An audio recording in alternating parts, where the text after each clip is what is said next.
السلام علیکم، ایاز بازئی جی پی او چوک کوئٹہ پہ موجود ہوں. یہاں پہ بلوچ یکجہتی کمیٹی کی طرف سے ایک احتجاجی دھرنا شروع ہے ظہیر کے نام سے جو لاپتہ ہوئے ہیں ان کے حوالے سے.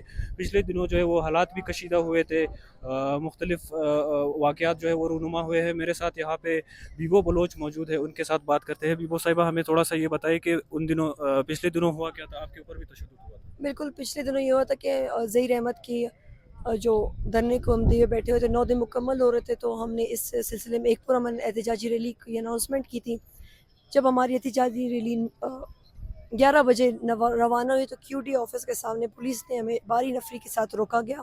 ہم نے پوچھا کہ آپ ہمیں کیوں روک رہے تھے؟ انہوں نے کہا کہ آپ لوگوں کی طرف سے ہمیں سیکیورٹی کے خدشات ہیں. تو ہم نے کہا سر ہم کمپلیٹلی پرامن ہیں، ہمیں جانے دیں گے، احتجاج ریکارڈ ہوگی اور ہماری ٹیم واپس ادھر آئے گی. لیکن بغیر ہماری کوئی بات سنے، بغیر کوئی ہمیں یہ بتائے کہ 144 نافذ ہوئی ہے، بغیر یہ کہ کسی میگا فون میں یہ لوگ اناؤنس کریں، انہوں نے سیدھا آرڈر جاری کیا کہ ان کو پکڑے اور مارے. اس کے بعد ہم پہ 1 گھنٹہ ان کا یہ جو لاٹھی چارج، آنسو گیس کی شیلنگ ہوئی، ہمارے ساتھی زخمی ہوئے ہیں، فیمیلز کو انہوں نے مارا ہے، مجھ سمیت میرے ساتھیوں پہ انہوں نے تشدد کیا ہے. ایون کہ مجھ پہ میل نفری کو انہوں نے اپنی فیمیل نفری کو سائڈ پہ کر کے انہوں نے کہا کہ اس کو میل نفری مارے. تو مجھ پہ میل نفری نے مین ہینڈلنگ ہوئی ہے میرے ساتھ. پھر ہم جب واپس گئے اپنے بیس کیمپ جہاں پہ ہمارا سریاب سیشن کورٹ کے سامنے ہمارا کیمپ تھا، وہاں پہ پھر عوام کی کافی زیادہ سپورٹ موجود تھی اس وقت. پھر ہم اپنی واپس جو ایک عوامی طاقت تھی ہماری، ہم اس کے ساتھ واپس آئے ہیں سیکٹریٹ چوک کے سامنے دھرنا دینے کے لیے. پھر سے دوبارہ انہوں نے ہمارے پاس آنسو گیس شیلنگ کیے، پتھراؤ کیے، ہوائی فائر کیے، جس میں 9 سے 6 ساتھی ہمارے زخمی ہیں. فیمیل کو ہماری گولیاں لگی ہیں. اس کے علاوہ لڑکوں کو یہاں پہ ہڈیاں کریک ہوئی ہیں، ناک کی ہڈیاں ٹوٹی ہیں، خون نکلے ہیں.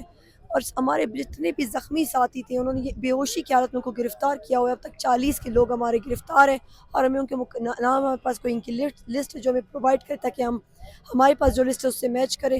نہ ہمیں یہ بتایا جا رہا ہے کہ ساتھی زخمیوں کو کوئی ٹریٹمنٹ دی جا رہی ہے، نہیں. کیونکہ میں جب خود اپنے ساتھیوں کے ساتھ گرفتار تھی، یہ لوگ جو ہے ہمیں لیگل ڈیٹینشن میں انہوں نے رکھا ہوا تھا اور ہمارے ساتھ کسٹوڈین ٹارچر ہو رہا تھا. میرے ساتھ خواتین بے ہوش تھی اور یہ لوگ ہمیں کوئی میڈیکل اسسٹنٹ پرووائڈ نہیں کر رہے تھے. ابھی آپ لوگوں کے پاس جو لسٹ ہے، جو آپ لوگوں کے احتجاج کرنے والے ہیں جو گرفتار ہیں، ان کے پاس وہ کتنی تعداد ہے؟ ہمارے پاس 40 کی تعداد ہے. ان میں خواتین کتنی ہیں؟ خواتین ہم 6 اریسٹڈ تھے اور ہم رہا ہو گئے تھے. آپ لوگوں کے ساتھ جیل میں کیا سلوک رہا؟ دراصل ہمیں جب یہاں پہ بہت زیادہ تشدد کر کے، بہت ہی زیادہ تشدد ریڈ زون میں یہیں پہ ہمیں کافی زیادہ مارا گیا. میں تھی، ڈاکٹر صبیہ لوگ تھے اور باقی ساتھی تھے. اس کے بعد انہوں نے ہمیں پرزنر وین میں ڈالا تشدد کرنے کے بعد. پھر ہوا یہ کہ ہم ساتھیوں نے وین اندر سے بند کر دیا تھا احتجاجاً. پھر ہم نے یہ بولا تھا کہ ہم تامرگ بھوک ہڑتال پہ بیٹھے ہوئے، اگر ہمارے مطالبات نہیں مانے جاتے، جس میں ہمارا تھا کہ ہمارے فیمیلز کے موبائل واپس کیے جائیں اور ہمارے جو مین افراد کو چھوڑا جائے. انہوں نے یقین دہانی کروائی اور اسٹیٹمنٹس جاری کیے. اس بنیاد پہ پھر ہم نے اپنا وین کھولا اور پھر ہم یہاں پہ واپس ساتھیوں کے پاس آئے. حکومت کی اگر بات کرے، وزیر داخلہ میر ضیاء الانگو کہہ رہے ہیں کہ جو لاپتہ ہے وہ ہمارے پاس نہیں ہے.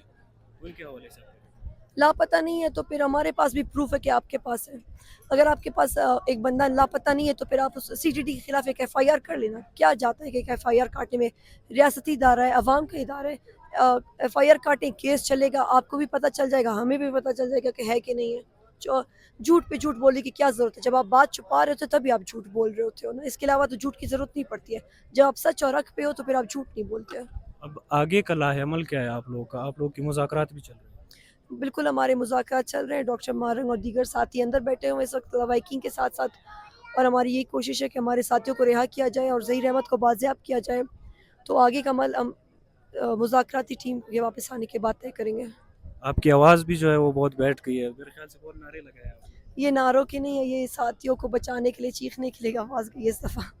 بہت شکریہ. ٹھیک ہے، سلامت رہے.